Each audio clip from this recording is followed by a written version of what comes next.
Reproduction in lower and higher animal. तर याच्यामध्ये सगळ्यात फर्स्ट रिप्रोडक्शनशी रिलेटेड इंट्रोडक्शन काय बघा. तुम्ही वेगवेगळ्या लाईफ प्रोसेसेस आतापर्यंत स्टडी केलेल्या आहेत. Respiration, circulation, excretion, movement study केली तुम्ही.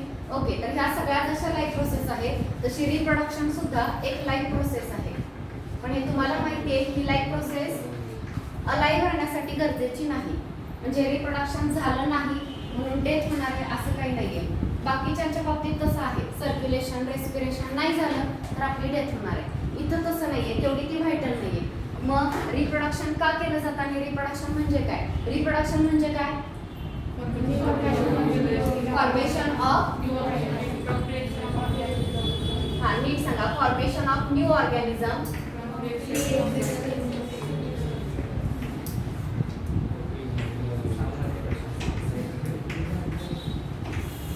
from pre-existing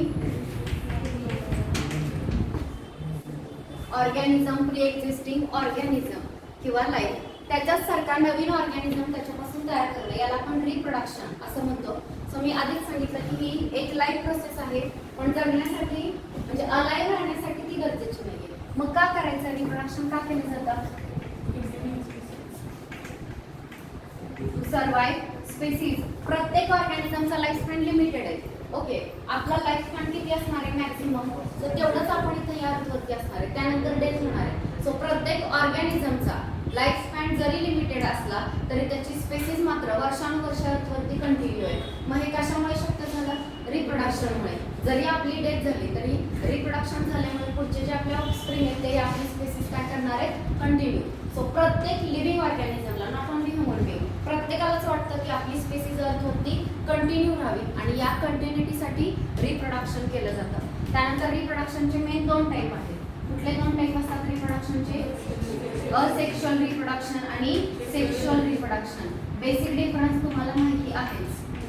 ओके, तर त्यातला first asexual reproduction. Asexual reproduction मध्ये शॉर्ट मध्ये काय सांगितलं बघा. सगळ्यात महत्त्वाचं म्हणजे दोन पॅरेंट पार्टिसिपेट होणार. फक्त एका पॅरेंट पासून नवीन ऑर्गॅनिझम तयार होणार. ओके, सो सगळ्यात महत्त्वाचं हे लोअर ॲनिमल मध्ये असतं. हायर ॲनिमल मध्ये आपल्याला असेक्शुअल रिप्रोडक्शन पाहायला मिळत नाही. नेक्स्ट, मिओसिस या मेथडची गरज नाही. का नाही? मिओसिसची काय गरज नाही? मिओसिसनी काय तयार होणार आहे? हॅप्लॉइड सेल किंवा गॅमेट. आणि दोन गॅमेट फ्यूज झाल्यानंतर पुन्हा डिप्लॉइड स्टेज रिगेन होते. पण इथं गरजच नाहीये. दोन सेल इथं फ्यूज होणार आहेत का? नाही. त्यामुळे यांना हॅप्लॉइड सेल तयार करण्याची गरज नाही. So meiosis do not occur. Meiosis त्यांच्यामध्ये होत नाही. No gamete formation. गॅमेट सुद्धा यांच्याकडे तयार होणार नाही. ओके, नेक्स्ट बघा. इथं फ्युजन सुद्धा नाहीये. सिंगल पॅरेंट पार्टिसिपेट होणार आहे आणि सिंगल पॅरेंट पासून जो नवीन ऑर्गॅनिझम तयार होणार तो जेनेटिकली आयडेंटिकल असणार. बरोबर आहे का? इथं जेनेटिकली आयडेंटिकल असणार आणि सेक्शुअल रिप्रोडक्शन मध्ये आयडेंटिकल नसणार. असं का आहे? सेक्शुअल रिप्रोडक्शन मध्ये पहिला मुद्दा, तो जो नवीन ऑफस्प्रिंग तयार झालाय तो दोन ऑर्गॅनिझम पासून तयार झालाय. दोघांचा जीन एकत्र आलेला आहे. आणि दुसरी गोष्ट, सपोज मदरकडून तुमच्याकडे जीन आलेला आहे आणि हाफ सेट कोणाकडून आलेला आहे? फादरकडून आलेला आहे क्रोमोझोमचा. पण मदर आणि फादरकडून क्रोमोझोम येताना ॲज इट इज येतात का? नाही येत. मिओसिस 1 मध्ये पहिलीची स्टेज आहे प्रोफेज 1. त्याच्यामध्ये जे 5 इव्हेंट होतात कुठले? डिप्लोटिनी, थायरोटिनी, डिप्लोटिनी, पॅचिटिनी, डिप्लोटिनी आणि डायपॅटिसिस. या 5 फेजेस मध्ये काय होतं? तिथं जेनेटिक रिकॉम्बिनेशन होतं. सो मदरचा जो क्रोमोझोम आहे जो मदर मध्ये होता तो ॲज इट इज तुमच्याकडे आलाच नाही. तिथं काय झालं? रिकॉम्बिनेशन झालं. कोणामध्ये आणि कोणामध्ये? मदरकडे तरी क्रोमोझोम कोणाचे? तिचा हाफ सेट फादरचा आणि तिचा हाफ सेट तिच्या मदरचा आहे. बरोबर? त्या क्रोमोझोम मध्ये रिकॉम्बिनेशन झालं आणि रिकंबाईंड जीन तुमच्याकडे आला. सो थोडक्यात येताना मदर आणि फादरचे क्रोमोझोम ऍज इट इज येतच नाहीये, रिकॉम्बिनेशन येत आहेत आणि 2 लोकांच्या जीनचं क्रोमोझोमचं तुमच्यामध्ये कॉम्बिनेशन आहे. ह्या 2 रिझनमुळे आपण सेम पॅरेंट सारखे नाही, व्हॅरिएशन दाखवतो. असेक्शुअल रिप्रोडक्शन मध्ये सिंगल पॅरेंट इन्व्हॉल्व होतो आणि सिंगल पॅरेंट पासून जो ऑर्गॅनिझम तयार होतो त्याला तुम्ही क्लोन म्हणू शकता. आपण क्लोन कशाला म्हणतो? सपोज तुमचा क्लोन तयार करायचा आहे, तो कसा केला जाईल? तुमचा सगळा सेट वापरायचा क्रोमोझोमचा, एकही चेंज नाही करायचा, ऍज इट इज सगळा सेट घातला. म्हणजे सपोज हा झायगोट इमॅजिन करा, एग आणि स्पर्मच्या फ्युजनने तयार झालाय. त्या झायगोट मधला फक्त न्यूक्लियस काढून टाका, ठीक आहे. आणि कुठला न्यूक्लियस घालायचा? तुमच्या सेल मधला कुठल्याही सेल मधला न्यूक्लियस या सेल मध्ये ऍड करा. तर झायगोट आहे की नाही? 2 सेलच्या फ्युजनने तयार झालाय. 2 क्रोमोझोम आहेत 46 क्रोमोझोम असले पाहिजेत, आहेत. कोणाचे? सगळ्याच्या सगळा ऍज इट इज तुमचा सेट आहे. सो या झायगोट पासून जो काही ऑर्गॅनिझम डेव्हलप होईल, सो सेम तुमची कार्बन कॉपी असेल. कारण सगळे कॅरेक्टर कशावरती डिपेंड करतात? जीनवरती. जीनचा सेट कोणाचा आहे? तुमचा आहे, बरोबर का? ओके. सो त्यामुळे हे जे ऑर्गॅनिझम आहेत हे पॅरेंटशी जेनेटिकली आयडेंटिकल असतात. त्यांनाच तुम्ही क्लोन सुद्धा म्हणू शकता, बरोबर? क्लोनिंग मध्ये हेच केलं जातं, काही वेगळं नाही. सो असेक्शुअल इथपर्यंत कळलं का? What is reproduction? Reproduction is life process. Okay. Definition काय सांगितली? Formation of new life form और formation of new organism from pre existing organism. It is called as reproduction. Okay. Reproduction is essential to continuity of species or to survive any species on the earth. Reproduction basically are of 2 types: asexual reproduction and sexual reproduction. In asexual reproduction, first it occurs only in lower animal. In asexual reproduction there is no meiosis, no gamete formation and no fusion. हे काहीच होणार नाही. Single parent पासून नवीन organism तयार होणार आहे. Single parent पासून तयार होते, त्यामुळे तो पॅरेंटशी जेनेटिकली आयडेंटिकल असणार आहे. याला तुम्ही क्लोन सुद्धा म्हणू शकता. ओके. मग असेक्शुअल रिप्रोडक्शनची पहिली मेथड आहे जेम्युइन फॉर्मेशन.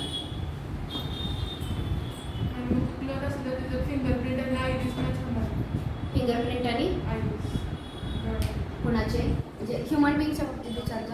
हा, होणार. सेम कार्बन कॉपी, काही चेंज नाही होणार. फिंगरप्रिंट सगळं मॅच होणार, कारण चेंज असण्याचा काही प्रश्नच येत नाही, बरोबर आहे का? जेम्युइन फॉर्मेशन. तुम्ही पोरीफेरा स्पॉन्जेस स्टडी केलेले आहे. तुम्हाला माहिती आहे स्पॉन्जेस मध्ये 2 टाईपचं रिप्रोडक्शन असतं, सेक्शुअल आणि असेक्शुअल. सेक्शुअल रिप्रोडक्शन मध्ये गॅमेट तयार होतात आणि असेक्शुअल रिप्रोडक्शन मध्ये कुठले मेथड सांगितलं तुम्हाला त्या टॉपिक मध्ये? किंगडम ॲनिमॅलिया मध्ये सांगितले का दुसरी मेथड? पोरीफेरामधले ऑर्गॅनिझम असेक्शुअल रिप्रोडक्शन दाखवतात, मात्र असेक्शुअल रिप्रोडक्शनच्या बऱ्याच मेथड आहेत. त्यातले कुठली दाखवतात? फ्रॅगमेंटेशन दाखवतात का? नाही. कुठली सांगितली होती? तिथं जेम्युइन फॉर्मेशन दिली आहे, अजून नाही दुसरी दिली. ऍक्च्युली खूप मेथड आहेत पोरीफेरामध्ये असेक्शुअल रिप्रोडक्शनच्या. जसं तुम्ही अमिबा शिकलाय. अमिबामध्ये बायनरी फिशन आणि मल्टिपल फिशन दोन्ही मेथड माहिती आहेत तुम्हाला? ओके. बायनरी फिशन म्हणजे काय? एक अमिबा डिवाइड होणं आणि एकापासून 2 सेल तयार होतात, त्याला म्हणायचं बायनरी फिशन. आणि मल्टिपल फिशन म्हणजे एका अमिबापासून बरेच तयार होतात, पण कंडिशन डिपेंड करतं की तो कधी कुठल्या वेळी रिप्रोड्यूस करणार. बायनरी फिशन कधी? हा, जेव्हा ऑप्टिमम कंडिशन आहे, त्याला ग्रोथ साठी लागणारे सगळ्या रिक्वायरमेंट आहे, तेव्हा तो बायनरी फिशन डिवाइड होईल आणि तो बडिंग मल्टिपल फिशन कधी तयार करेल? सिस्ट कधी तयार करेल? स्वतःभोवती अनफेवरेबल कंडिशन. सपोज अचानक कंडिशन अशा झाल्या की त्याला फूड मिळत नाहीये, टेम्परेचर फेवरेबल नाहीये, पीएच फेवरेबल असं असेल, तेव्हा तो स्वतःभोवती सिस्ट तयार करतो. सिस्टच्या आतमध्ये तो डॉर्मंट फेज मध्ये राहतो. म्हणजे काय? तो साईजने ग्रो नाही होणार, मात्र त्याचे न्यूक्लियस सेल काय होणार आहे? डिवाइड होणार आहे. याच्या लक्षात सगळ्यांच्या? ओके. सो त्यावेळी बरेच अमिबी एका वेळी तयार केले जातात. फेवरेबल बरीच मुलं आहेत ना, कुठल्या तरी असे समाधी लावून बसलेले असतात, कुठल्या विचारात असतात माहिती नाही. इकडे लक्ष द्या शिकवताना मी काय सांगते, एकदा ऐका, तुमच्या लक्षात राहील, आवडत नाही. सो आतमध्ये बरेच अमिबी तयार होतात, म्हणजे मल्टिपल टाइम्स न्यूक्लियस डिवाइड होतो, मग सायटोप्लाझम डिवाइड होतो आणि बरेच अमिबी तयार होतात. फेवरेबल कंडिशन आली की तो सिस्ट फुटतो आणि त्यातून अमिबी रिलीज केले जातात. याला काय म्हणायचं? Multiple fission. सेम आपण जेम्युइन फॉर्मेशन यांच्यामध्ये कोणामध्ये स्पॉन्जेस मध्ये स्टडी करणार आहोत. सो काय दिलेले बघा. So gemmule formation, gemmule is nothing but the internal bud. It is internal bud. तुम्ही हायड्रामध्ये बड शिकलेला आहात, त्याच्या बॉडीवरती जे आउटग्रोथ येते त्याला तुम्ही काय म्हणता, बड. तशी ही स्पॉन्जेस मध्ये किंवा पोरिफेरामध्ये येणारी बड आहे, पण ती इंटरनल बड आहे. सो इंटरनल बड कशी तयार झाली, स्पॉन्जेस मध्ये अर्किओसाइट, अमिबोसाइट अशा वेगवेगळ्या टाईपचे सेल असतात. तर त्यापैकी फर्स्ट पहिली गोष्ट it is internal bud. Next it occur only in sponges. दुसरा कुठल्याच ऑर्गॅनिझम मध्ये ही मेथड पाहायला मिळत नाही. Third there is mass aggregation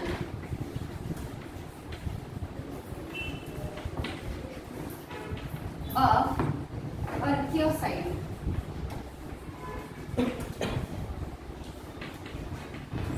And next it is coated by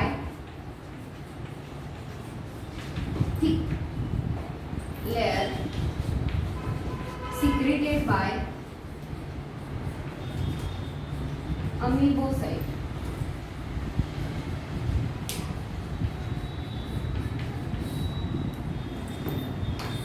ठीक आहे बघा. अर्किओसाइट सगळ्यात पहिला साइट म्हणजे सेल. स्पॉन्जेस मध्ये वेगवेगळ्या टाईपच्या सेल असतात, आपण त्या डिटेल मध्ये गेलेलो नाहीये, पण हे तरी माहिती की कोएनोसाइट असते, माहिती आहे ना. कोएनोसाइट वाचले का? येस. साक्षी वाचले का? कोएनोसाइट वाचले नाही? ओके. आता किंगडम ॲनिमल वाचायला तुमच्या समोर नसेल तर बघा त्या बुक मध्ये स्टेटमेंट आहे एनसीईआरटी मध्ये.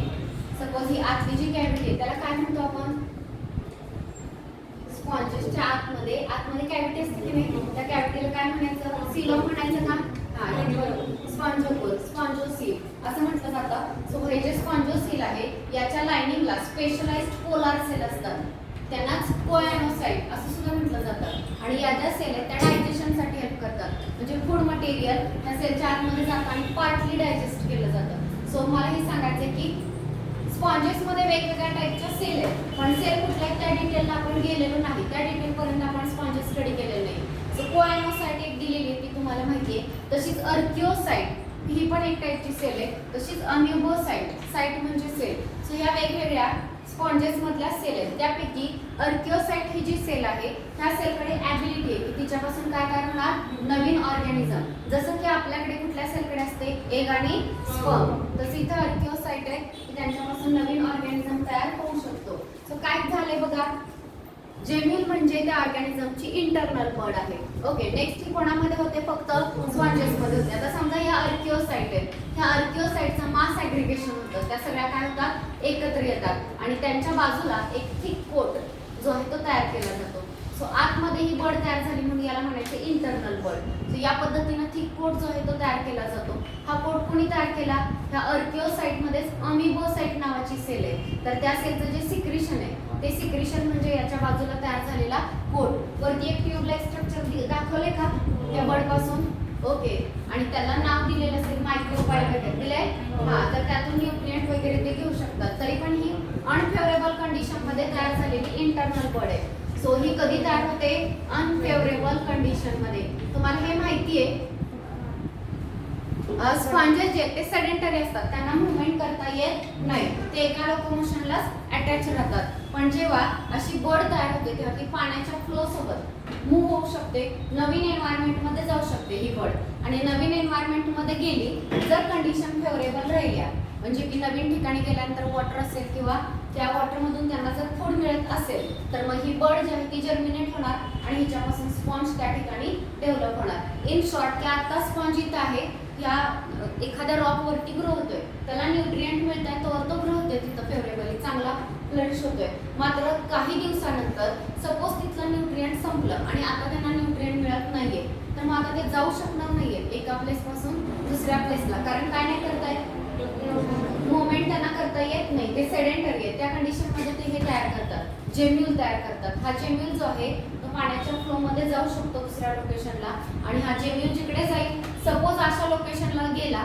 की जिथं त्याला सगळ्या फेवरेबल कंडिशन मिळाल्या, तर ही बड जर्मिनेट होते आणि नवीन स्पॉन्ज डेव्हलप व्हायला सुरुवात होते. आलं लक्षात? सो या वेळी स्पॉन्जेस त्यांचा एन्व्हायरमेंट चेंज करू शकतात by forming Gemini. So this is one of the method of asexual reproduction which occurs only in sponges.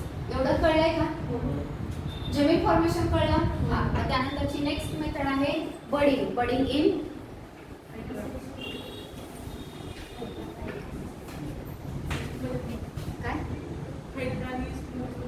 East unicellular आहे. ईस्ट ॲनिमल मध्ये आपण घेत नाही. ईस्ट कुठे येतो?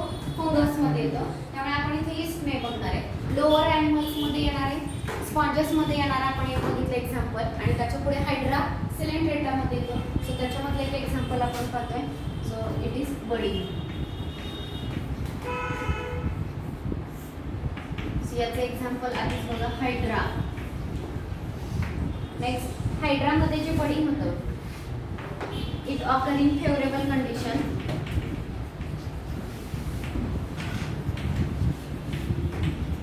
Small outgrowth is formed. That growth is called as bud. This bud develops in miniature hydra.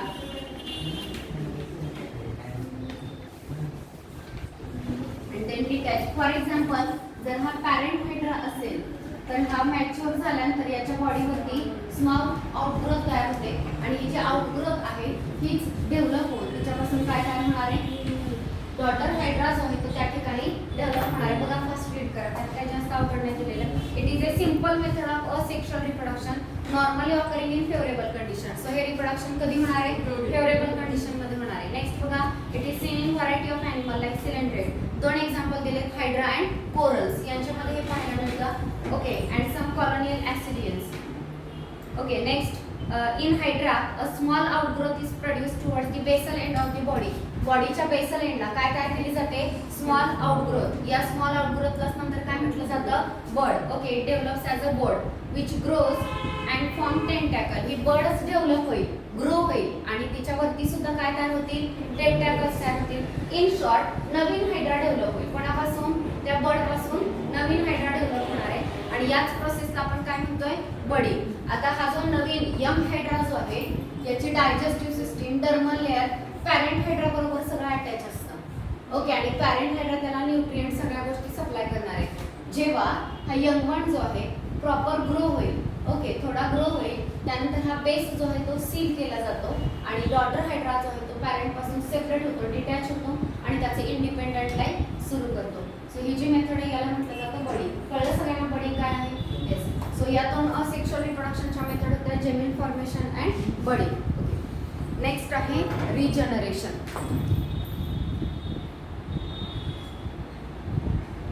Okay, आता regeneration बघा.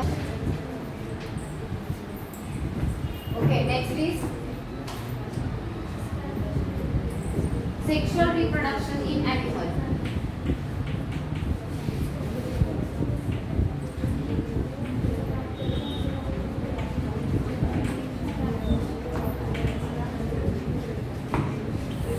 Okay, sexual reproduction in animal. बघा, प्रोडक्शन ऑफ ऑफस्प्रिंग,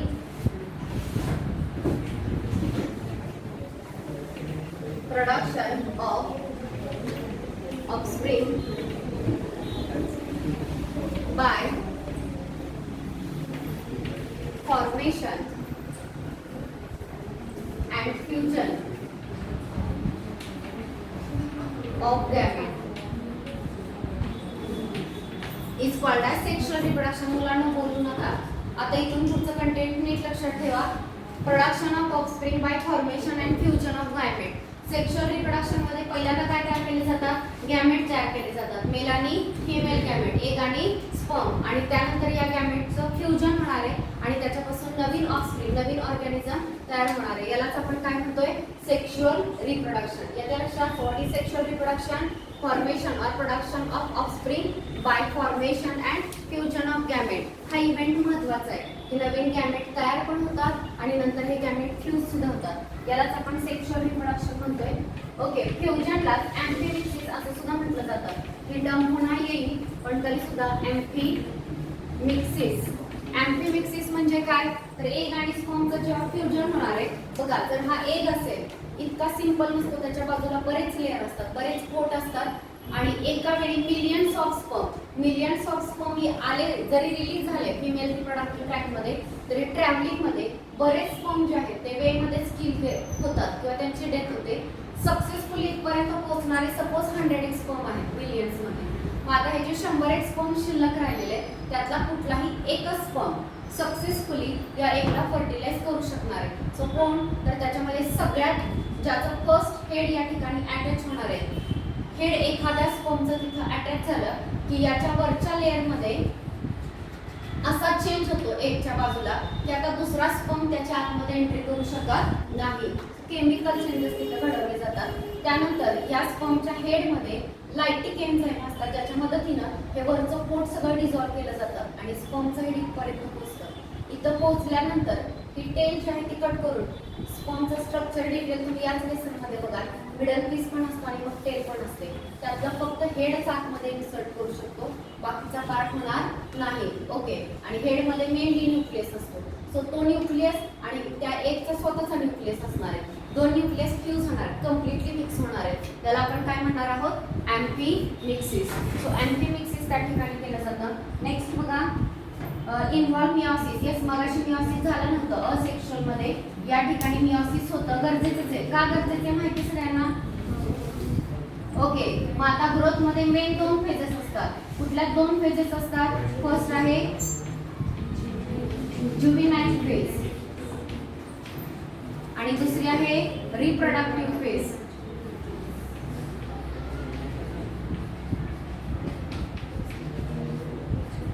ओके, आता सगळ्यात फर्स्ट जे आहे जुव्हेनाइल फेज म्हणजे काय बघा,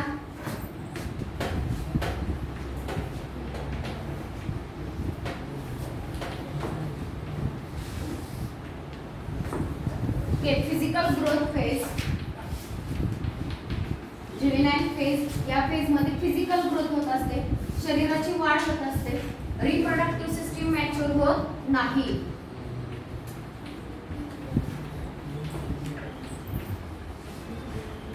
तुमच्या लक्षात आलं कुठली फेज? बर्थ झाल्यानंतर सुरुवातीचा इनिशियल ग्रोथ पिरियड जो आहे ज्याच्यामध्ये फक्त शारीरिक वाढ होणार आहे, हाईट वाढणं, वेट गेन करणं, ह्या गोष्टी सुरुवातीला होणार आहेत. त्या पिरियडमध्ये रिप्रोडक्टिव्ह सिस्टीम अजिबात डेव्हलप होत नाही आणि त्या फेजमध्ये रिप्रोडक्शनची ॲबिलिटी सुद्धा असत नाही. त्या फेजला काय म्हणायचं? जुव्हेनाइल फेज. जसं आपण लोअर ॲनिमलमध्ये म्हणतो की मेटामॉर्फोसिस होणं किंवा कसले लार्वल स्टेजमधून डेव्हलप होणं. एग मधून बाहेर रिलीज झालेला जो ऑर्गॅनिझम आहे तो काय असतो? लार्वी असतो. आणि लार्वी डेव्हलप होऊन काय तयार होतो? अडल्ट. लार्वी पासून अडल्ट तयार होत असताना मोल्टिंग होत असतं बऱ्याच वेळा आणि ती फायनल स्टेज डेव्हलप होत असते. तसे ह्युमन बीइंग मध्ये इनिशियल जो फिजिकल ग्रोथ पिरियड आहे त्याला म्हटलं जातं जुव्हेनाइल फेज.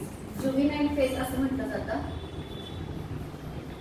ओके, आणि आता नेक्स्ट आहे रिप्रोडक्टिव्ह मॅच्युरिटी फेज. ही जुव्हेनाइल फेज, ग्रोथ फेज कंप्लीट झाली की ही फेज स्टार्ट होते ज्याच्यामध्ये रिप्रोडक्शन मॅच्युरिटी फेज येते.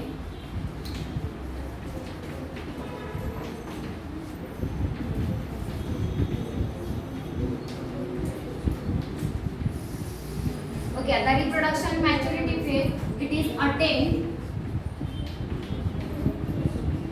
After physical growth is complete.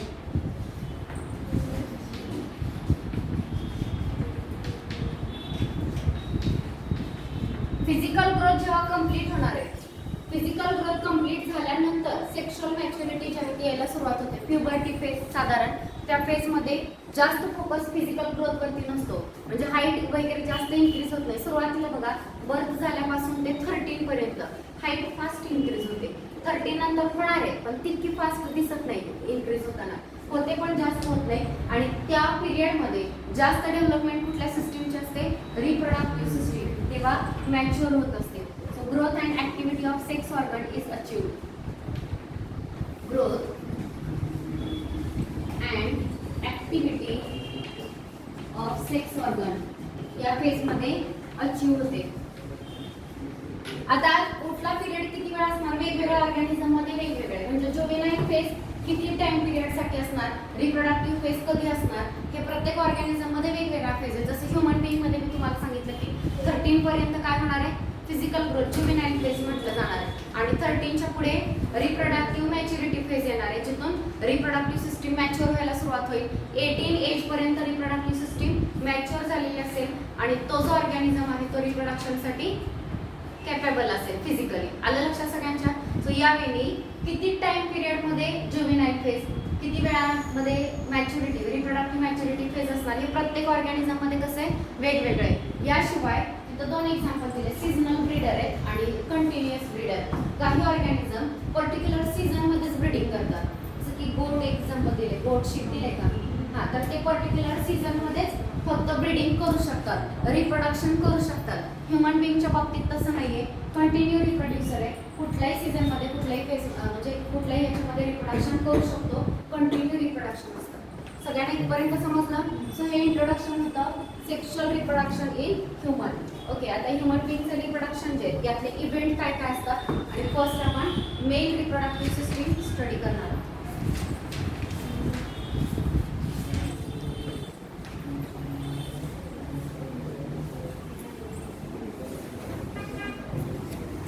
कोणकोणते इव्हेंट होत असतील ह्युमन रिप्रोडक्शन मध्ये बघा सिक्वेन्स ह्युमन रिप्रोडक्शन. पहिला इव्हेंट ह्युमन रिप्रोडक्शन मध्ये काय असेल, काय तयार झाले पाहिजे, गॅमेट तयार झाले पाहिजे सगळ्यात first. So first is gamete formation.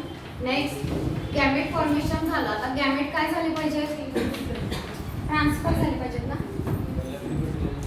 काय हा मी तेच प्री फर्टिलायझेशन इव्हेंट, फर्टिलायझेशन आणि पोस्ट फर्टिलायझेशन याच्यामध्ये ते डिवाइड केलेले. ओके, आता याच्यामध्ये सगळ्यात फर्स्ट बघा सिक्वेन्शियल इव्हेंट मध्ये पहिले काय तयार झाले पाहिजे, गॅमेट तयार झाले पाहिजे. याला म्हणायचं गॅमेटोजेनेसिस. बोलू नका आता, गॅमेटोजेनेसिस. नेक्स्ट बघा इन्सेमिनेशन हा वर्ड यूज केलाय. इन्सेमिनेशन म्हणजे काय, सीमेन हा वर्ड मेल रिप्रोडक्टिव्ह सिस्टीम मध्ये स्पर्म आणि त्याच्यासोबत काही ग्लँडचे सिक्रेट झालेलं असतं, म्हणजे फ्लुइड असतं त्या स्पर्म सोबत, लिक्विड असतं. तर ते स्पर्म आणि सिक्रेट केलेलं लिक्विड त्या दोघांच्या कॉम्बिनेशनला काय म्हणतात, सीमेन. आणि हे सीमेन फिमेल रिप्रोडक्टिव्ह सिस्टीम मध्ये रिलीज करण्याच्या प्रोसेसला काय म्हणायचं, इन्सेमिनेशन. इन शॉर्ट इन्सेमिनेशन मुळे काय होणार आहे, गॅमेट ट्रान्सफर होणार आहे. मेल रिप्रोडक्टिव्ह सिस्टीम मध्ये तयार झालेले गॅमेट फिमेल रिप्रोडक्टिव्ह सिस्टीम मध्ये रिलीज केले जाणार. Next internal fertilisation. Internal fertilisation आतापर्यंत तुम्ही बऱ्याच वेळा इंटरनल एक्सटर्नल फर्टिलायझेशन सांगितलेले, तुम्हाला माहिती आहे. एक्सटर्नल फर्टिलायझेशन बॉडीच्या बाहेर मेल आणि फिमेल गॅमेट फ्यूज होतील, इथं बॉडीच्या आत फ्यूज होणार आहेत. जर फर्टिलायझेशन झालं तर काय तयार होणार, पुढे झायगोट तयार होणार. So next is zygote formation. Zygote तयार झाल्यानंतर नेक्स्ट आहे एम्ब्रियोजेनेसिस. म्हणजे काय तयार होईल, एम्ब्रियो डेव्हलप होईल. झायगोट पासून सुरुवातीला एम्ब्रियो डेव्हलप होईल. एम्ब्रियोजेनेसिस नंतर नेक्स्ट आहे जस्टेशन. जस्टेशन एकदा एम्ब्रियो डेव्हलप झाला, जॉब लेयर तयार झाले की ऑर्गॅनोजेनेसिस होतं, म्हणजे ऑर्गन तयार होतात. आणि ऑर्गन तयार झाले की मग तिथून पुढे वेट गेन करणं आणि त्याची ग्रोथ होणं. तर हा 9 महिन्याचा पिरियड असतो, ज्याला काय म्हटलं जातं, जस्टेशन. जस्टेशन नंतर नेक्स्ट असतो पार्च्युरेशन. पार्च्युरेशन म्हणजे गिव्हिंग बर्थ देणं फिटसला, आणि त्यानंतरचा पिरियड असतो त्याला म्हटलं जातं लॅक्टेशन. लॅक्टेशन म्हणजे मिल्क फिडिंग केलं जातं, त्याला लॅक्टेशन. सो हे सगळे जे इव्हेंट आहेत सिक्वेन्सनी याच्यामध्ये येणार आहेत. सो सगळ्यांनी इव्हेंट कळले तर बघा, first gamete formation, next is insemination, internal fertilization, zygote formation, embryogenesis, gestation, parturition आणि लॅक्टेशन. समजलं.